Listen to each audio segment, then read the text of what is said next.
ಇವತ್ತು ಕಂಡರಿಯದಂಥ ಒಂದು ಅಭಿವೃದ್ಧಿಯನ್ನು ಮಾಡಿ ಏನು ಸ್ಕೂಲ್ಗಳಾಗಿರ್ಬೋದು, ಇಂಜಿನಿಯರಿಂಗ್ ಕಾಲೇಜ್ ಆಗಿರ್ಬೋದು, 100 ಬೆಡ್ಡಿನ ಹಾಸ್ಪಿಟ್ಲ್ ಆಗಿರ್ಬೋದು, ಮತ್ತು BMJS ಸ್ಕೂಲ್ ಆಗಿರ್ಬೋದು, ಮತ್ತು ಹೆಗರೆ ತಾಯಮ್ಮ ಸ್ಕೂಲ್ ಆಗಿರ್ಬೋದು, ಮತ್ತು GTTC ಅಂತಕ್ಕಂಥ ಒಂದು ಕಾಲೇಜ್ ಆಗಿರ್ಬೋದು, ಹೀಗೆ ಹಲವಾರು ಮತ್ತು ವರ್ಷಾಂತರ ಭಾಗದಲ್ಲಿ ಮೇಧಾವತಿವರೆಗೆ ಸುಮಾರು 7 ಕಡೆ ಚಿಂತಾಮಣಗಳನ್ನು ಮಾಡಿ ಇವತ್ತು ರೈತರ ಶೈಕ್ಷಣಿಕವಾಗಿ ಪ್ರಗತಿ ಹೊಂದಲಿಕ್ಕೆ ಕಾರಣವಾದಂತಹ ರಘುಮೂರ್ತಿಯವರಿಗೆ ರೈತರ ಕನಸನ್ನು ನನಸು ಮಾಡಿ ರೈತರ ಜೀವನಕ್ಕೆ ಆಸನ್ಮುಖಿಯಾಗಿ ಬದುಕ್ತಕ್ಕಂಥ ವ್ಯವಸ್ಥೆಯನ್ನು ಜಲ ದಾರಿಯನ್ನು ಹಚ್ಚುವುದರ ಮುಖಾಂತರ ಆ ಭಾಗದಲ್ಲಿ ವ್ಯವಸ್ಥಿತವಾಗಿ ಮಾಡಿ ರೈತರ ಒಂದು ಕಷ್ಟಗಳನ್ನ ವ್ಯವಸ್ಥೆಯನ್ನು ಮಾಡಿರ್ತಕ್ಕಂಥ ರಘುಮೂರ್ತಿಯವರಿಗೆ ನಾವು ಸಚಿವರ ಜೊತೆಗೆ ಏನು ಸುಧಾಕರ್ ಸಚಿವರ ಜೊತೆಗೆ ಇನ್ನೊಂದು ಕೋಟದಲ್ಲಿ ಅಥವಾ ST ಕೋಟದಲ್ಲಿ ಅಥವಾ ಜನರಲ್ ಕೋಟದಲ್ಲೂ ನಮ್ಮ ಮಾನ್ಯ ಮುಖ್ಯಮಂತ್ರಿಗಳಾದವರು ಸಿದ್ದರಾಮಯ್ಯನವರು ಬರ್ತಕ್ಕಂಥ ಸಚಿವ ಸಂಪುಟದಲ್ಲಿ ಪುನರ್ರಚನೆ ಆಗಿದೆ ಆದರೆ ನಮಗೆ 3 ರಘುಮೂರ್ತಿಯವರು ಕೊಡಲೇಬೇಕು. ಯಾಕಂದರೆ ಯಾವುದೇ ಸುದ್ದಿ ಇಲ್ಲ, ಯಾವುದೇ ಒಂದು ಕೆಟ್ಟ ಹೆಸರಿಲ್ಲ, ಅಭಿವೃದ್ಧಿಯನ್ನು ನಮ್ಮ ಮಂತ್ರ ಆಗ್ತಕ್ಕಂಥ ವ್ಯವಸ್ಥೆಯಲ್ಲಿ ನಮ್ಮ ಕೆಲಸ ಮಾತಾಡ್ಬಿಟ್ರೆ ಮಾತೆ ಕೆಲಸ ಆಗ್ಬೇಕು ಅಂತಕ್ಕಂಥ ಒಂದು ದೃಷ್ಟಿಯಲ್ಲಿ ಕೆಲಸಗಳ ಮುಖಾಂತರ ಮಾತಾಡಿ ಸಾವಿರಾರು ಕೋಟಿ ತಂದು ಒಂದು 14ರಿಂದ 19ವರೆಗೆ ಏನು ನಮ್ಮ ಸಿದ್ದರಾಮಯ್ಯ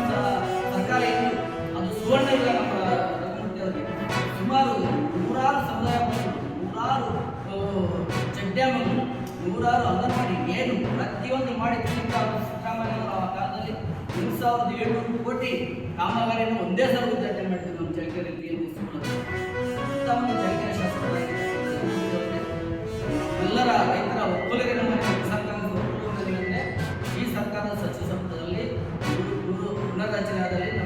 ನಮಗೆ ರಘುಮೂರ್ತಿಯವರಿಗೆ ಸಚಿವ ಸ್ಥಾನ ಕೊಡಲೇಬೇಕು ಅಂತಕ್ಕಂಥ ಒತ್ತಾಯವನ್ನು ಕೂಡ ನಾವಲ್ಲಿ ಸುರ್ಜೇವಾಲಾ ಸಾಹೇಬ್ರಾಗಿರ್ಬೋದು, ನಮ್ಮ ರಾಹುಲ್ ಗಾಂಧೀಜಿ ಆಗಿರ್ಬೋದು, ಅಥವಾ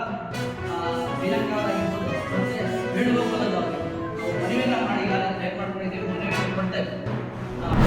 ಕರ್ನಾಟಕದಲ್ಲಿ 8 ವರ್ಷಗಳ ಕಾಲ ಕಾಂಗ್ರೆಸ್ ಪಕ್ಷದ ಅಧ್ಯಕ್ಷರಾಗಿ ಕೆಲಸ ಮಾಡಿದಂಥ ನಮ್ಮ ಹಿರಿಯ ನಾಯಕರು, ಜನಾಂಗದ ಹೆಮ್ಮೆಯ ನಾಯಕರಾದಂಥ ಡಾಕ್ಟರ್ G. ಪರಮೇಶ್ ಸಾಹೇಬ್ರವರು ಈಗ ಹೋಮ್ ಮಿನಿಸ್ಟರ್ ಆಗಿ ಸರ್ಕಾರದ ಸೇವೆ ನಿಷ್ಠೆಯಿಂದ ಪ್ರಾಮಾಣಿಕವಾಗಿ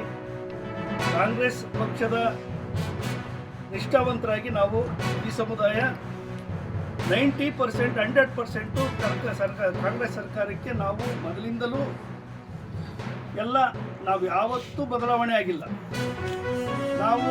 ಇವತ್ತಿನ ವಿಚಾರವೇನಂತಂದರೆ CM ಬದಲಾವಣೆ ಆದರೆ ನಮಗೆ ಅವಕಾಶ ಕೊಡಲಿ, ರಾಜ್ಯಾದ್ಯಂತ ನಮ್ಮೆಲ್ಲ ಸಮುದಾಯದ ಭಾವನೆಗಳನ್ನು ಕೇಳೋಕ್ಕೆ ನಾವು ಹೊರಟಿದ್ದೀವಿ. ನಾವು ನಿಮ್ಮಲ್ಲಿ ಪತ್ರಿಕೆ ಮಾಧ್ಯಮದ ಸ್ನೇಹಿತರಲ್ಲಿ ಮುಖಾಂತರ ನಾವು ಮನವಿ ಮಾಡಿಕೊಳ್ತೀವಿ ASI ಅಧ್ಯಕ್ಷರಿಗೆ ಮತ್ತು ಕರ್ನಾಟಕದ ಎಲ್ಲ ಕಾಂಗ್ರೆಸ್ ನಾಯಕರಿಗೂ ಅಧ್ಯಕ್ಷರಿಗೂ